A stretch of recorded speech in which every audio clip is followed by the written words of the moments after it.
नमस्कार, good morning, शुभ सकाळ सगळ्यांना. तर आता चालू झालाय उन्हाळा. उन्हाळा म्हणलं का सगळ्यांना गार गार खाऊ वाटते. दिवसभर असला कडक ऊन कडक ऊन पडायला लागले, असलं पडायला लागले की बसच. आत्ता सध्या पण ऊन पडले, सकाळ सकाळचं ऊन आहे बरं का, पण ती कवळं असायला पाहिजे, ती बी कडक आहे. ती सुद्धा ऊन असं पोळते, एवढं डेंजर ऊन आहे बघा. उन्हाळा म्हणल्यावर ऊन तसंच राहते. तर असो, आता ह्यांची गाडी आली बघा जिमवरनं. उन्हाळा तर हायच, त्याबरोबर उकाडा बिल आहे, डेंजरमध्ये आहे. तर उन्हाळ्याचं गारगार बनवू काय काहीतरी बनवलं नाही, बनवायची प्रोसेस चालू आहे अजून. हां, तर रात्री ही माझ्याकडं ऑलरेडीच मिक्स केलेलं फ्लेवरचं होतं बरं का, बटरस्कॉच फ्लेवरचं आईस्क्रीम बनवण्यासाठी आयतच रेडीमेड पावडर होती. तर मी ती काल दुधात, काय चालू आहे तुमचं, काल रात्री दुधात उकळवलं 10-15 मिनटं आणि ती शांत केलं, थंड केलं. हां, म्हणजे उकळवलेलं शांत केलं, थंड केलं आणि रूम टेम्परेचरनुसार थंड पण केलं, असं बाहेरच वाऱ्याला. आणि परत फ्रीजमध्ये ठेवलं, फ्रीझरमध्ये बर्फ व्हायला. आणि आता त्याचा बर्फ झालेला आहे. आता आपल्याला आईस्क्रीमची पुढची प्रोसेस करायची. आता ती बर्फ आपल्याला मिक्सरमधनं बारीक करून काढायचा. तर चला तुम्हाला दाखवते पुढं प्रोसेस काय. तर रात्री इथं होता अंधार, रात्री गेली लाईट, त्यामुळे मी काय व्हिडिओ काढला नाही, फक्त प्रोसेस सांगितली तुम्हाला की फक्त पावडर दुधात मिक्स केली आणि ती गॅसवर ठेवून 10-15 मिनटं उकळू दिलं दूध. आता एवढी पावडर ही अर्धा किलो दुधासाठी आहे बघा. तर मी अर्धा किलो दूध घेऊन हे केले.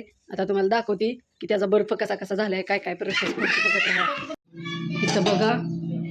हे आपलं बर्फ तयार आहे, फ्रीझरमध्ये ठेवलं होतं मी. आता हे आपल्याला थोडं थोडं करून ह्याच्यात मिक्सरमध्ये काढायचं आहे. आता एवढं आहे का नाही, तर ह्याच्यात दुप्पट होतं आहे. आता बघूया आपलं होतं आहे का नाही दुप्पट, जसं असेल तसं असेल. बघा मिक्सरमध्ये घेतलं आहे मी, ह्याला आपण बारीक करूया. चला रे, ही वाटून बघा अशा प्रकारे झालं बघा. 2च डब्यात बसलं, काय गोळ झाला काय माहिती होय. तर ही एक डबा आणि ही एक डबा आता आपण फ्रीजमध्ये ठेवूया आणि अजून एकदा बर्फ बनवू द्या. मग गार गार गार दुपारी उन्हातानाचं गार गार आईस्क्रीम खायचं. आईस्क्रीम खाताना पण दाखवतो तुम्हाला. काय केलं, ती मोठ्या डब्यात होतं का निळ्यावाल्या, त्यातलं ह्याच्यात भरून घेतलं बघा.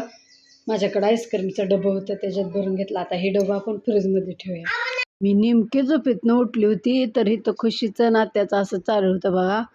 तर खुशीनं खाल्ले गुपचूप गुपचूप.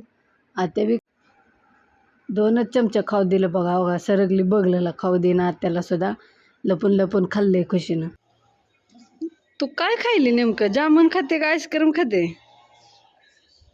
दोन्ही बे. आधी आईस्क्रीम खा आणि सांग मला टेस्ट कशी झाली आहे काय. निघतंय का खरे, आणू दे. हसू नको, पडलेलं दात दिसतंय. खा दे ती तोंडातलं खा. आता ही गोड लागते का नाही, आधी जामून खाल्लं येडन. चांगलं लागतंय का एकत्रीची आईस्क्रीम आणि लागते का, है ना? खावा मग आता.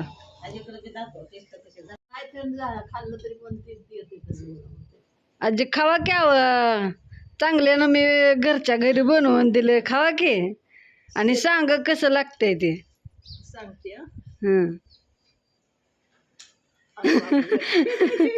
गार लागलं. छान आहे का नाही, एकत्री सारखं लागतंय ना. हां, आपलं घरी बसल्या बसल्या काय तर उन्हातानाचं म्हणलं करावं म्हणून केलं. आत्या तुम्हाला बी आणते, अर्चना ताई बी या लागले, त्यांना बी देते. ही माकड खाऊन बसले, गपचूप खाल्ले. मी तुझा गपचूप व्हिडिओ बी काढलाय. सुनून आमच्या बघितलं वडील आईस्क्रीम खायला लागले. असं चालू आहे वय, गपचूप गपचूप येऊन चालू आहे कार्यक्रम. तरी म्हणलं बर्फ झाली का आहे ना. आईस्क्रीम कुठं आहे? मग आईस्क्रीम म्हणजे काय असते? बर्फ मग पाणी जे झाले काय काय नावट होता. चवीला चांगला आहे का? आणि मग पाणी झाले, बर्फ झाले, काय विषय काय? पाणी असल्यावर चव कशी लागल? हां